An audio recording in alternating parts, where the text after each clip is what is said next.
Bonjour à tous, bienvenue sur la chaîne YouTube Mécanique Sportive, c'est Nicolas. Aujourd'hui, je vous présente le petit SUV de chez Skoda, le Skoda Kamiq. Aujourd'hui, on l'a en 1 litre TSI Evo 110 chevaux. Il existe en plusieurs motorisations, une version GPL, une version essence de cette façon et une version également 1,5 litre TSI 150 chevaux. Il sera disponible en boîte manuelle ou en boîte DSG7 comme on a aujourd'hui. Donc aujourd'hui, 1 litre TSI 110 chevaux DSG7. On va comme d'habitude faire le tour du modèle ensemble, l'extérieur, l'intérieur, ensuite on va les rouler sur tout type de route, voir un petit peu les consommations et voir comment il se comporte sur la route. Comme on peut le voir, petit SUV, il n'est pas très haut, il n'est pas très large, il n'est pas très grand. C'est le top pour la ville. Donc 4,24 m de long, hein, ce qui est vraiment court, 1,79 m de large sur 1,56 m de haut. Et là on a les barres de toit en plus, donc on pourra bien évidemment mettre un coffre de toit sur cette voiture. Je vous montrerai le coffre à l'arrière, il est plutôt spacieux. Et on va voir les intérieurs aussi, si niveau habitabilité, c'est généreux ou pas. Alors, la voiture, elle est disponible en plusieurs finitions. On a la version active qui commence la gamme à partir de 21 000 € environ. Ensuite, on a la version ambition, la version business pour les professionnels, la version Scootline comme on a aujourd'hui, la version style et la version Monte Carlo qui sera la plus haut de gamme. Le véhicule que je vous présente aujourd'hui est environ à 28 000 € avec ce moteur et la version Scootline. Plus on a quelques options comme par exemple le pack hiver qui va nous donner des sièges chauffants et on a le digital cockpit à l'intérieur, donc c'est un écran à la place des aiguilles et 2-3 petites autres astuces comme ça. Aujourd'hui, on a la couleur gris météore qui est une option à 600 € supplémentaires. On a également le pack confort qui nous permet d'avoir par exemple le système avec le haillon motorisé, ce qui est plutôt pratique. Le pack hiver lui comprend par exemple le pare-brise chauffant. Alors c'est des petits filaments. Je vous avoue que ça, moi, ça me perturbe un petit peu. Lorsqu'on a une très bonne vision, on va voir ces petits fils. Si vous ne voyez pas très bien, bon, ce sera peut-être un petit peu moins gênant. Moi, je sais que ça m'embête un petit peu des fois. Alors, dans certaines conditions, quand on a le soleil avec un coucher de soleil en face à nous, on peut voir un petit peu plus les filaments. Mais sinon, c'est vrai que quand on n'y pense pas trop, on l'oublie. Par contre, quand on y pense, ça peut devenir un petit peu gênant. Bon après, c'est vraiment pratique l'hiver si vous habitez à la montagne, je vous conseille ça. Si vous laissez votre voiture dehors, ça va dégivrer le pare-brise beaucoup plus vite. Après, on a le pack Simply Cover Plus par exemple. On a sur les arêtes de porte ici, un petit système qui sort pour ne pas cogner sa porte. Si par exemple vous habitez et qu'il y a un mur dans votre garage, eh bien vous pourrez cogner à cet endroit puisque c'est une partie plastique qui s'actionne et qui s'ouvre et qui se ferme à chaque fois qu'il se met sur la porte. Vraiment pratique ça. La version d'aujourd'hui, on a des jantes en 17 pouces, qui est le bon compromis pour ce genre de voiture. C'est pas trop gros, ça permet à la voiture qu'elle soit pas trop raide. On n'a pas de suspension pilotée, suspension classique, et on verra que le confort est plutôt agréable lors de la conduite. Sur l'avant, on reconnaît parfaitement toutes les Skoda hein, grâce à ces deux lignes fortes ici qui nous amènent jusqu'au logo. Donc le gros logo Skoda, c'est caractéristique de tous les modèles. La calandre, pareil, très caractéristique de la marque, les nouvelles signatures. Hein. Donc cerclé de chrome ici, selon les versions, vous pourrez l'avoir en noir, il me semble, sur certaines versions sportives. Le Kamiq, lui, n'existe pas en version RS comme certains modèles, comme par exemple l'Octavia en RS, qui donne une voiture beaucoup plus sportive et beaucoup plus agressive. Ça aurait pu être marrant, un petit SUV comme ça. N'hésitez pas à me dire ce que vous en pensez dans les commentaires. Est-ce que vous aurez bien aimé une sorte de petit SUV comme ça, un petit peu plus sportif de la part de chez Skoda? Donc la calandre ici qui intègre à cet endroit-là les capteurs ACC ou les capteurs pour le front assist, pour éviter les collisions et autres. Donc ça maintenant c'est devenu obligatoire sur les voitures d'avoir la prévention de freinage lorsqu'il y a quelque chose face à vous. J'ai pas sur le véhicule d'aujourd'hui les ACC, donc les aides à la conduite, ça c'est un petit peu dommage, j'ai juste un régulateur simple. La plaque qui est située ici, on a les capteurs de parking qui sont bien cachés ici, donc ils sont pas sur la carrosserie. Je trouve ça quand même plus joli lorsque c'est intégré au plastique ici. Une grille donc qui est ouverte ici sur l'avant avec des volets qui s'ouvrent et qui se ferment. Donc ça c'est pareil, c'est pour jouer un petit peu sur l'aéro, ça joue sur les normes de pollution. On a un start and stop de base sur cette voiture, pas d'hybridation, pas de micro-hybridation 48 volts, dommage. Des petites entrées d'air ici sur les côtés qui viennent jouer pareil hein, sur l'aérodynamique, comme les petits volets qui s'ouvrent et qui se ferment là-bas. C'est pareil, ça c'est surtout pour les émissions de CO2 et aussi pour les consommations. On peut gagner des fois 0,1 litre au 100 à chaque fois, donc bon, sur 100 millions de voitures, ça joue quand même pas mal. Hein. Des feux ici, donc LED pour les feux de jour, feux LED pour les feux de croisement et les pleins phares. Par contre, toujours la petite ampoule pour le clignotant. Ça, c'est un petit peu dommage. Bon, c'est pas plus gênant parce que c'est beaucoup plus facile à remplacer, mais j'aurais bien aimé. Parce que les feux sont bien travaillés, il y a plein de petites choses à l'intérieur. On a le Skoda Crystal Lighting, donc avec ces beaux feux qui éclairent bien de nuit en full LED, avec ces belles teintes bien fraîches. Mais voilà, le petit clignotant, c'est le petit défaut, enfin pas forcément défaut, mais j'aurais bien aimé qu'on pousse au moins la LED jusqu'au clignotant également. Sur l'avant, donc là, sur cette version Scootline aujourd'hui, tout est peint avec ce gris météore qui a des petits reflets un petit peu bleutés, assez jolis. Et la lame ici, donc c'est pas du métal, c'est du plastique qui est peint façon un petit peu alu brossé ou alu micro-billet, assez sympathique. Et on voit que la garde au sol est positionnée assez haute, donc on ne frottera pas du tout. Pareil en ville sur les dodanes et autres, vous pouvez vous permettre d'aller un petit peu plus vite qu'une voiture de base. On a une voiture qui est positionnée assez haute. Sur le côté, comme tous les SUV, on retrouve ce code du SUV avec les arches de roue qui sont ici en plastique. Donc des jantes à 17 pouces comme je vous disais, frein à disque avant, arrière. Le petit rappel Scootline ici, donc ça c'est pour vous rappeler la version que vous avez. Les rétros qui sont comme la lame avant, ici, donc façon aluminium, mais pareil toujours en plastique. Des poignées type frigo. Alors, je suis un petit peu déçu, aujourd'hui j'ai une clé, donc une clé qu'on rentre toujours dans le contact et qu'il faut tourner. Alors dans le pack confort, j'aurais bien aimé que ce soit inclus une clé en version keyless, donc on garde dans la poche. Ici, la trappe à essence, lorsqu'on a le plein, le réservoir, enfin l'autonomie annoncée est environ de 800 km, ce qui est plutôt correct. Donc frein à disque également à l'arrière, donc du 17 pouces aux 4 coins aujourd'hui. Un petit entourage chromé qui part de là et qui remonte ici, des vitres un petit peu surteintées sur l'arrière et les barres de toit sur le côté. Sur la partie arrière, j'aime bien, Skoda fait pas mal d'efforts sur l'arrière parce qu'il y a beaucoup de voitures, des fois il y a un très bel avant, un arrière un petit peu plus négligé. Là je trouve que l'arrière est bien travaillé. Donc toujours le long béquet central qui intègre le feu stop, l'antenne façon requin, l'essuie-glace puisqu'on a une vitre bien inclinée, bien pratique, le badge ici Skoda, Kamiq pour vous rappeler ce que vous avez acheté, des feux à l'arrière qui sont eux full LED, donc ça c'est une bonne chose, les petits réflecteurs sur les côtés ici, arrière ici donc le bas qui est comme à la lame à l'avant, donc de la même couleur, c'est très joli, et pas de plastique disgracieux autour de la voiture, sauf autour des arches de roue. Bon, c'est pour donner le côté un petit peu plus baroudeur à ce qui paraît.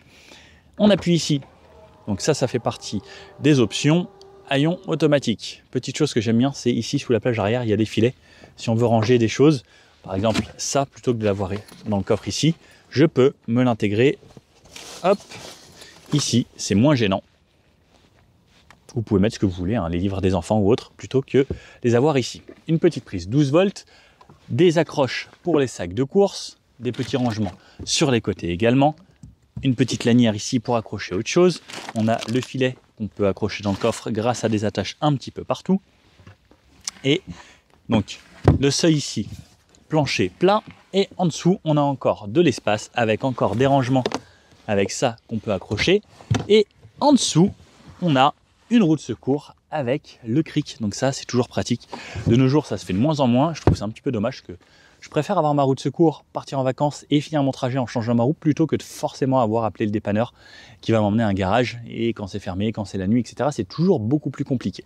À l'arrière, si on veut rabattre les sièges, donc il faudra le faire des places arrière, on a en 2 tiers, 1 tiers avec les fixations top laser qu'on voit ici. On aura l'isofix sur les sièges arrière et le siège avant également.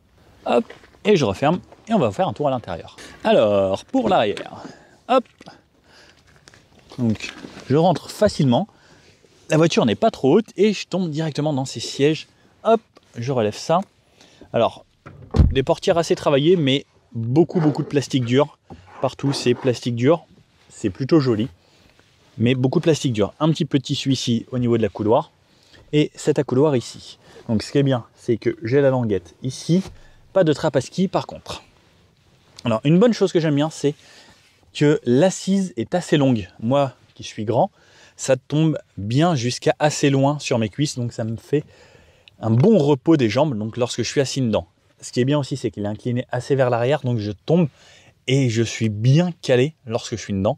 Ça m'emmène vers l'arrière et c'est reposant, j'ai pas besoin d'être comme ça où je sens que je vais me retenir à chaque freinage. Donc là, je suis bien installé.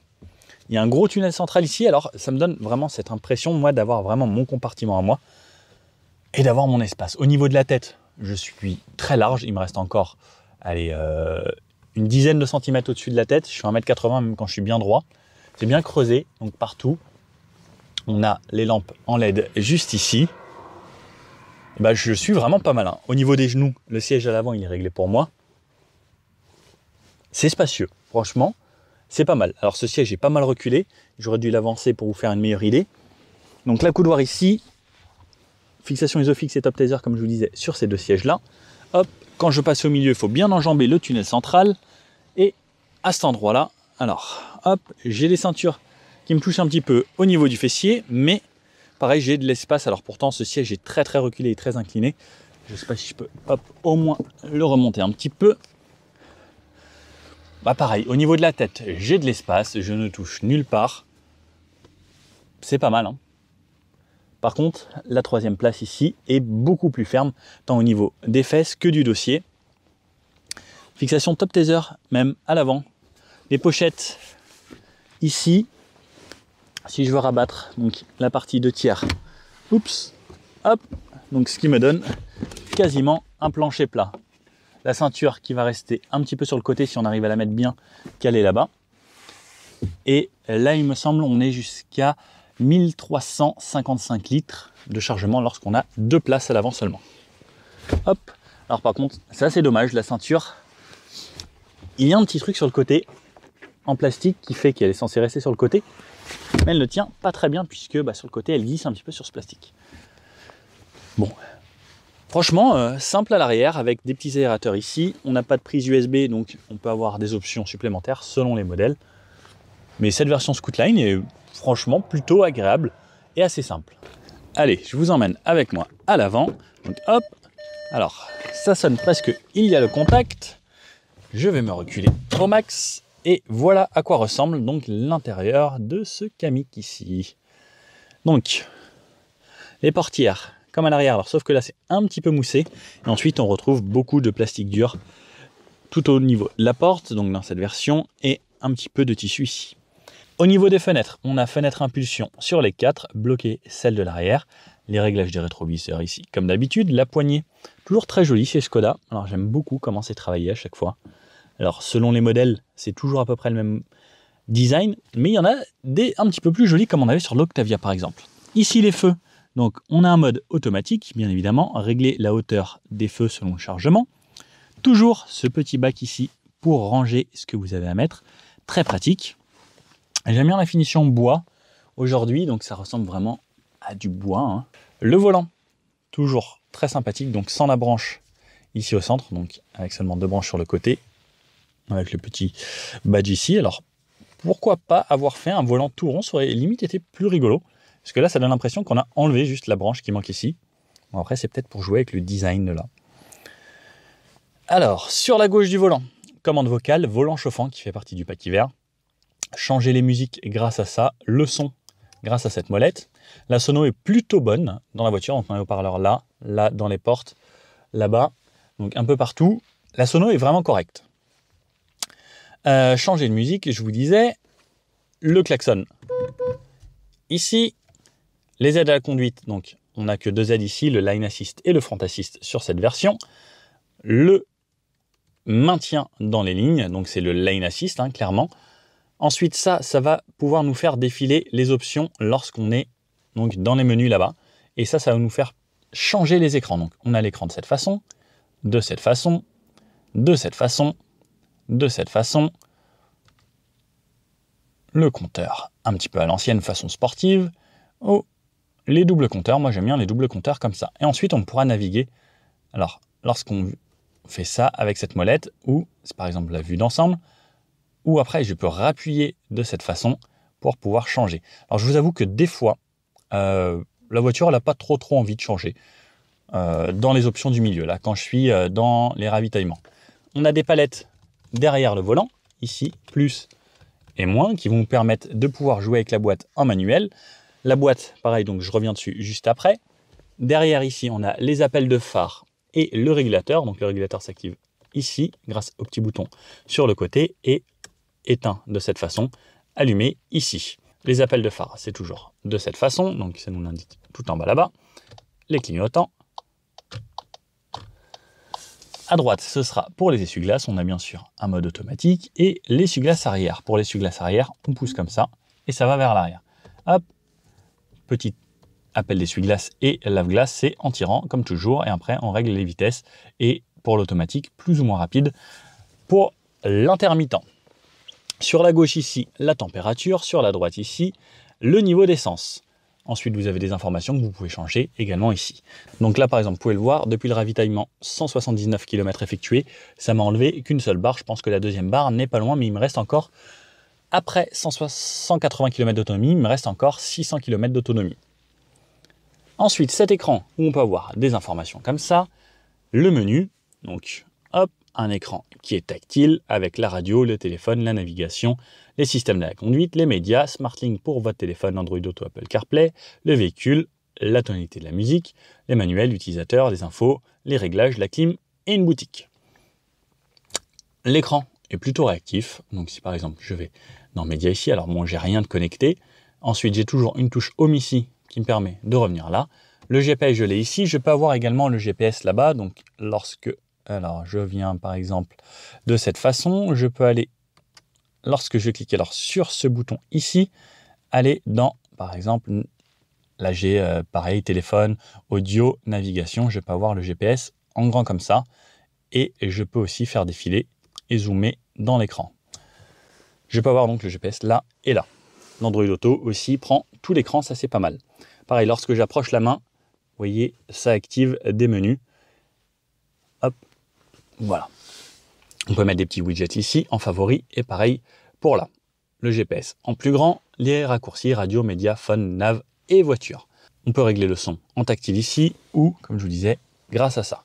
Les aérateurs juste en dessous, les warnings, verrouillage, hop, 2 aérateurs là, la clim, donc là elle était éteinte, je l'allume ici, clim très simple, je règle tout de même en bizone, donc chacun peut régler de son côté, on a le mode auto, et ensuite on peut régler grâce au menu qui va venir s'afficher ici. Donc la clim, la température, les vitesses, où est-ce que je vais être ventilé, pareil, là je peux sélectionner, je sélectionne grâce à ça, si je veux par exemple juste le désembuyage là-haut. Ça c'est pour le pare-brise dégivrant, donc alors je ne sais pas si vous allez pouvoir le voir, mais il y a des petits filaments un petit peu partout dans le pare-brise, alors pas facile à vous montrer ça à la caméra. Ensuite, hop, je peux éteindre la clim parce que là aujourd'hui il fait beau, il fait 15 degrés, ça fait du bien du soleil. Alors, un bac ici de rangement, donc aujourd'hui je n'ai pas le chargeur induction mais c'est disponible, 2 prises USB-C pour connecter mon téléphone en Android Auto ou Apple CarPlay et la boîte de vitesse. Alors hop, je démarre la voiture. Là je suis en parking, donc comme toutes les boîtes auto, parking, reculé, neutre, drive et sport et manuel. Donc parking là, reculé, qui m'affiche ma caméra de recul, donc là ça sonne, je peux désactiver le son ici et je peux refermer ça si je le veux. J'ai des indications également ici en petit où je peux avoir les indications de radar de cette façon en plus de la caméra. Je peux avoir mes réglages de caméra ici. Le neutre, voilà, c'est le roue libre. Le drive, c'est pour aller conduire. Et lorsque je passe en avant, donc j'ai les radars sur l'avant de cette façon. Et pareil, quand je tourne, ça me dit où je vais aller et ça fait attention à me protéger mon avant. Pour quitter là. Donc drive, ensuite j'ai le mode sport lorsque je retire ici. Ça va s'afficher en S ici ou en D. Hop. Si je passais en manuel, je bascule sur le côté et je peux ensuite faire monter les rapports comme ça et descendre les rapports comme ça. Ou repasser en drive. Et c'est automatique, sinon en manuel de cette façon. Et je peux jouer avec les palettes tout le temps, comme sur une voiture de sport. Hop. Ensuite, ici, j'ai mes drive mode qui me donne plusieurs modes. Le mode éco, normal, sport ou individuel. Individuel, c'est là où vous paramétrez ce que vous voulez. Donc la direction, plus ou moins lourde, donc selon normal ou sport. L'entraînement, donc ça va être le moteur, normal, sport ou éco. La clim, pareil, on peut avoir un mode éco. Et ensuite, on pourrait initialiser. Activer ou désactiver le start and stop et activer ou désactiver les bip bip de parking qui font du bruit. Le frein à main. On a encore un vrai frein à main sur cette voiture. Alors ce qui est bien, c'est qu'il suffit d'un cran. Pas besoin de le tirer trop. Ça freine largement suffisamment de cette façon. Hop, je recoupe le moteur. Ici, porte-gobelet. Alors ça, je sais pas qu'est-ce qu'on mettrait comme gobelet ici. Petit porte-gobelet. De cette façon, la prise allume-cigare, donc avec une vraie, ça se fait de plus en plus rare, les packs fumeurs dans les voitures. La coudoir ici, qui est coulissant, hop, et en dessous, on retrouve un rangement où on pourra mettre une petite bouteille 50 centilitres ici. Alors, on dirait pas, il n'est pas très profond, mais je pense qu'une petite bouteille, ça passerait. Ensuite, les sièges ressemblent à ça, donc de gros appuis-têtes qui sont assez moelleux, des sièges tout en tissu aujourd'hui, très confortables et un petit peu d'alcantara sur le côté, qui permet d'avoir un bon maintien latéral, et ça c'est toujours plus agréable et c'est surtout beaucoup plus joli. Des petites surpiqûres de 2 couleurs avec une sorte de cuivré et de gris. Là, on retrouve un petit peu de motif un peu cuivré à l'intérieur du siège. Hop, l'assise ressemble à ça, pareil, donc on a des bords qui remontent bien sur les côtés. Comme vous pouvez le voir, c'est assez haut, donc bon maintien latéral en voiture. La porte ressemble à ça, donc pareil, hein, beaucoup de plastique et un petit peu de tissu sur cette partie. Et le tableau de bord, hop, ressemble à ça. Donc là, c'est moussé, donc belle finition sur le haut du tableau de bord. Et là, pareil, un petit peu de moussé. Le rétroviseur ici, alors il est assez joli, il est très fin, il est tout en longueur. Dommage pour le bord, ça aurait été sympa de ne pas avoir ce bord, mais il est couleur claire comme le tour, donc c'est plutôt joli. Les petits miroirs, hello. Pas de lumière par contre sur cette version aujourd'hui. Petite lumière ici, donc on les allume directement encore avec des boutons. Pareil, hop, ça, on aime beaucoup. Le petit porte-lunettes avec petit caoutchouc à l'intérieur. Et ensuite, le SOS et l'appel d'entretien, plus les informations ici. Hop, pareil, l'autre de cette façon. La boîte à gants, assez spacieuse ici, comme on peut le voir. Avec notre petit gilet, on pourra mettre une bouteille d'1,5 litre ici, sans problème. Pareil, 1,5 litre rentre dans les vides-poches ici. La trappe à essence, donc on a le petit bouton pour ouvrir la trappe à essence juste ici. Petit rappel du Kamiq sur les seuils de porte. Le pédalier ressemble à ça. Aujourd'hui donc sur cette version automatique. Le volant lui est réglable en hauteur et en profondeur. Hop. Donc c'est assez large comme réglage. Bon, bah il n'y a plus qu'à l'essayer cette voiture. Bon alors, c'est parti pour l'essai donc de cette petite Skoda. Démarrage donc sur cette version Scoot aujourd'hui à la clé. Marche arrière. J'ai ma caméra de recul. Hop. J'ai la boîte DSG7, donc avec le moteur 110 chevaux comme je vous disais. Et on va commencer par la ville. Donc on va se faire tout type de route comme d'habitude. L'avantage de la boîte, je suis déjà en 3e. Enfin, vraiment, on sent pas cette boîte DSG, elle est tellement fluide, c'est tellement agréable au quotidien. À chaque fois que je m'arrête, j'ai le start and stop. Et ça repart. Alors là, elle s'est pas arrêtée puisque en fait j'étais au téléphone depuis une petite demi-heure avec un ami. Ça m'a vidé la batterie donc du start and stop. Donc à chaque fois que je vais rerouler un petit peu, ça va se relancer. 4e, 5e, c'est d'un confort. Pareil, donc lorsqu'on est sur du plat, qu'on relâche la pédale d'accélérateur, ça se met en roue libre. Donc c'est comme si ça se mettait au point mort pour ne pas consommer.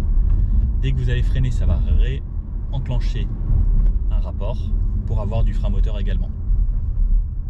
Hop, à l'arrêt. Très confortable. Je m'attendais pas à ce que ce soit aussi bien. C'est bien insonorisé par rapport à l'extérieur. On a une voiture facile à conduire. Elle est très maniable, elle a l'air très agile. Avec les 110 chevaux, c'est largement suffisant. On a un très bon répondant. Donc là, je suis en mode, les modes. Où est-ce qu'on les règle? Ici, sur celle-ci, je suis en mode normal. On a toujours plusieurs modes, hein, éco, normal, sport ou individuel. Le mode normal est par défaut. Vous allez voir, donc là par exemple, dès que ça va passer au vert, je vous fais une petite accélération. Les 110 chevaux sont largement suffisants. On a l'impression d'avoir vraiment en plus une voiture très légère. Même au niveau de la direction, on le ressent, regardez. Hop, donc si j'appuie, je suis déjà à 50. Alors la boîte DSG, elle est toujours très progressive sur le début. Alors toutes les voitures, même vous prenez une Golf 7R, une Golf 8R même, ça fait 300 chevaux, mais toujours le départ, il est très progressif. Alors ça c'est fait pour ne pas justement abîmer trop l'embrayage. Et ensuite, une fois que c'est enclenché, ça roule vraiment bien. En ville, même sur les défauts, alors c'est comme c'est un petit SUV, c'est positionné un petit peu plus haut. C'est vraiment correct. ça filtre pas mal les défauts. On est confort, dans ces sièges ils maintiennent vraiment bien. En plus là il y a des petits bouts d'Alcantara sur le côté. Là on a le pack hiver, donc avec les sièges chauffants également. C'est agréable. Toujours le volant ici, donc on peut conduire de cette façon lorsqu'on a envie ou dans les bouchons. J'ai pas de régulateur adaptatif et la conduite de niveau 2 sur ce véhicule aujourd'hui. Donc ça on pourra l'avoir sur les modèles un petit peu plus haut de gamme. J'ai une version simple Scoot aujourd'hui. Vraiment la voiture est facile à conduire. Alors je sais pas si lorsque je passe en mode sport, parce que ça me durcit la direction. Si j'ai une différence au niveau de la direction, hop, là c'est beaucoup plus fluide. Et mode éco, c'est un mode éco et normal, c'est pareil. Mode sport, on va avoir une direction qui va tout de suite changer. On va avoir l'impression d'une voiture un petit peu plus vive. En ville, le mode sport, ça sert pas à grand chose concrètement. Donc là, hop, si par exemple je mets mode sport, la voiture elle va tomber en rapport, elle va passer la boîte en mode sport également. On va avoir une réponse à l'accélérateur un petit peu plus rapide et ça va relancer un petit peu mieux. Par contre, vous allez consommer plus puisque la boîte va faire en sorte de rester sur des rapports plus longtemps pour être plus haut dans les tours et avoir plus de relance. L'idéal, c'est de mettre le mode éco. Le mode éco se débrouille vraiment bien. Et là, 2, 3. C'est très, très agréable. Moi, je vous conseille la boîte automatique. Les DSG, en plus, elles sont top. Enfin, c'est un modèle qui est bien connu maintenant. Et regardez, 2, 3, 4, 5. Franchement, on ne le sent même pas, c'est tellement bien lissé. Donc là, on est à 50.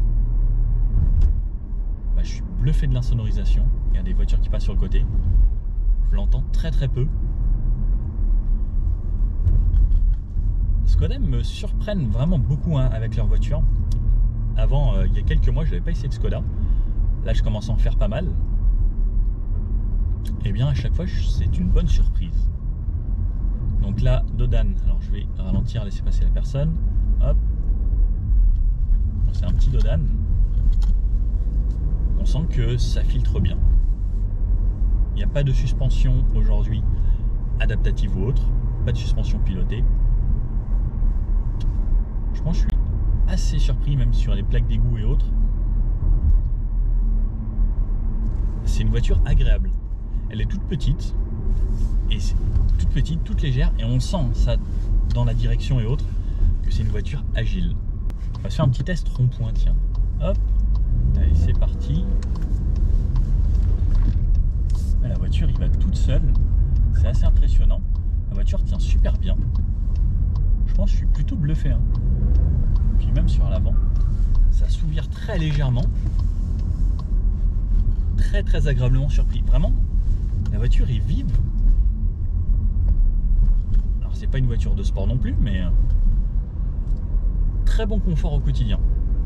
J'ai pas grand chose à lui reprocher. En plus, dans cette version 110, elle paraît vraiment légère. Donc là, je suis arrêté. Start and stop. Oh, une Yaris GR. Ça, c'est cool. Très très sympa.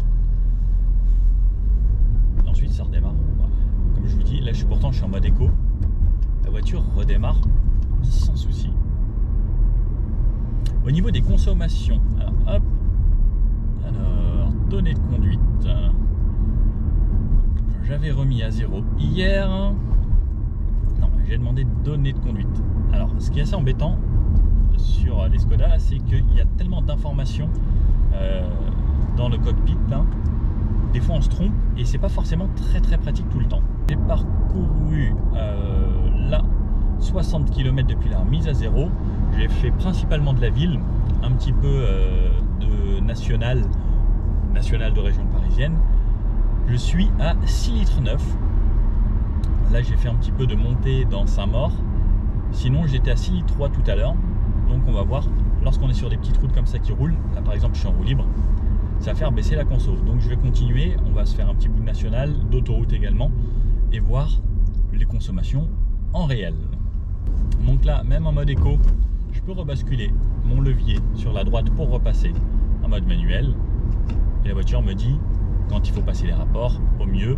Là par exemple je suis en 6, je peux mettre la 7 et quand vous allez freiner, ça va rétrograder tout seul. Vous n'avez pas besoin de rétrograder lorsque vous freinez. Par contre, lorsque vous êtes en manuel, il va falloir passer les rapports. Alors ce qui est bien, c'est si vous êtes à la montagne par exemple, ça va éviter que la voiture passe les rapports d'elle-même lorsque vous avez besoin de puissance, parce que la montagne des fois ça monte, là ça remonte.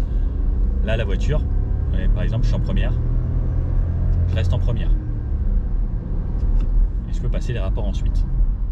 Alors je vous avoue, écoutez, même là, et ben le moteur, on entend beaucoup le turbo souffler, c'est normal, c'est un petit 1 litre. Mais il est plutôt bien insonorisé dans la voiture.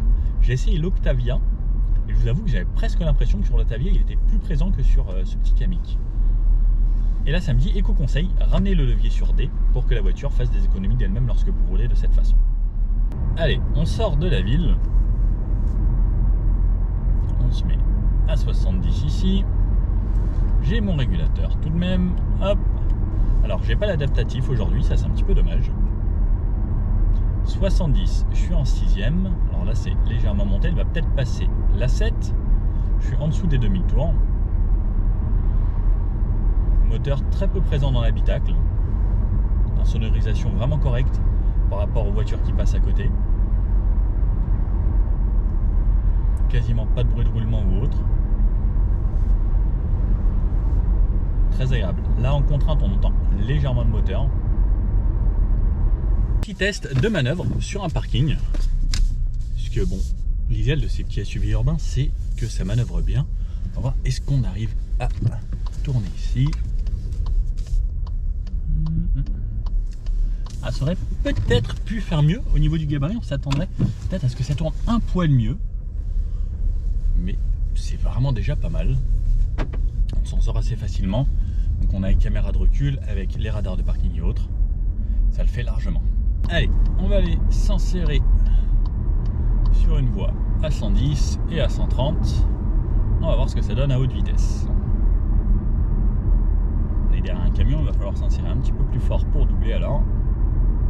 Allez, on va aller s'insérer tranquillement. Toujours en mode éco. On peut voir à 90. Donc là je suis 94. Ça reste toujours bien insonorisé. On est à un peu plus de 2000 tours. C'est correct. Là, je suis à 100 même. Allez, je vais la mettre à 110. Je me mets mon régulateur. Hop. Alors à 110, on a légèrement, très légèrement du bruit du vent là, au niveau des montants. Un léger bruit de roulement. Le moteur, franchement, est plutôt discret. Il n'y a que des camions sur la route. On les entend un petit peu.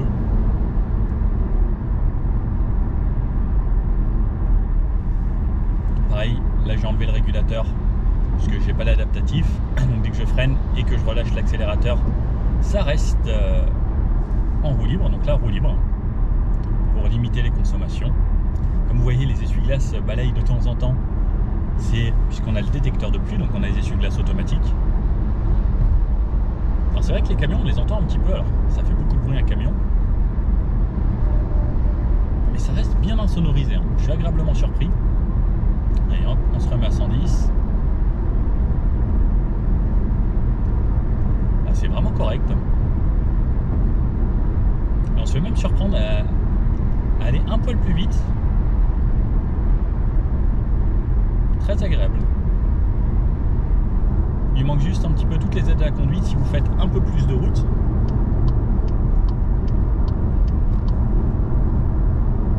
À part les légers bruits de roulement, franchement, c'est très très correct. Allez, on va se faire un petit bout à 130. Donc on réaccélère. La voiture tombe les rapports. Alors c'est un petit moteur 110 chevaux. C'est suffisant pour avoir de quoi accélérer. Ça relance suffisamment. Hop, ça passe la 6, la 7. Donc à 130, je suis un petit peu plus de 2800 tours minute. J'ai légèrement des bruits du vent. Là on a un beau goudron, donc très très peu de bruit de roulement. Le moteur il est franchement discret. À part les bruits du vent, donc ça souffle un peu aujourd'hui, mais ça reste franchement très correct. Bon alors, depuis la dernière fois que j'ai remis de l'essence, j'ai réalisé 165 km en région parisienne, 6h31. Ça met du temps, hein, la région parisienne. Et j'ai une consommation à 6,9 litres de moyenne. Donc concrètement, si vous faites plutôt de la ville et autres, ce sera la consommation standard. Si vous roulez sur petite route, on sera plus aux alentours des 6 litres. Si vous faites des routes à 70, 80, on sera peut-être même un petit peu en dessous des 6 litres si vous roulez en conduite éco et plutôt cool. 6,9 litres. Donc ça, c'est la vraie moyenne. Après, à voir sur autoroute, alors je vous avoue, j'ai pas fait de très longs trajets sur autoroute, mais je pense qu'on sera à peu près au même stade de consommation. Bon, je vous fais un petit débrief. Bon alors, au final, ce Kamiq, qu'est-ce qu'on peut en penser? Petit SUV, urbain, compact, facile, spacieux. Il y a de la place dans le coffre, 400 litres, c'est déjà pas mal. Les places à l'arrière sont plutôt confortables, elles sont assez spacieuses, malgré la taille de la voiture qui n'est pas très grande. Moi j'ai une petite Mazda MX-5, quand je les mets côte à côte, niveau longueur, il n'y a pas de grande différence. Facile à conduire, assez réactive, assez vive. Des consommations correctes, donc si vous êtes en province, vous serez aux alentours des 6 litres. En région parisienne, comme je l'ai dit pendant l'essai, un petit peu en dessous des 7 litres. Donc selon comment vous allez conduire et selon là où vous vous trouvez. Une voiture qui était agréable, franchement, pas grand chose à lui dire. J'ai bien aimé son look, j'ai bien aimé sa facilité. Simple, elle a les options qu'il faut pour être moderne. Alors j'aurais bien aimé avoir les aides à la conduite pour être un petit peu plus, mais ça c'est des options que vous pouvez prendre en supplément. Voilà, cette version Scootline, bonne petite version, assez simple et pratique pour le quotidien. N'hésitez pas à me dire ce que vous en pensez. Est-ce que vous seriez plutôt Skoda avec ce Kamiq? Est-ce que vous auriez choisi un autre modèle, une autre voiture du groupe ou totalement autre chose? Et franchement, Skoda, pour en avoir essayé pas mal et continuer à en essayer, c'est quand même une bonne surprise parce que au niveau rapport qualité-prix et finition, c'est des voitures qui sont plutôt correctes et agréables à conduire, surtout avec cette boîte DSG7 aujourd'hui. Bon, si la vidéo vous a plu, n'hésitez pas à vous abonner, à mettre un petit pouce bleu comme ça et je vous dis à bientôt pour une prochaine vidéo. Ciao!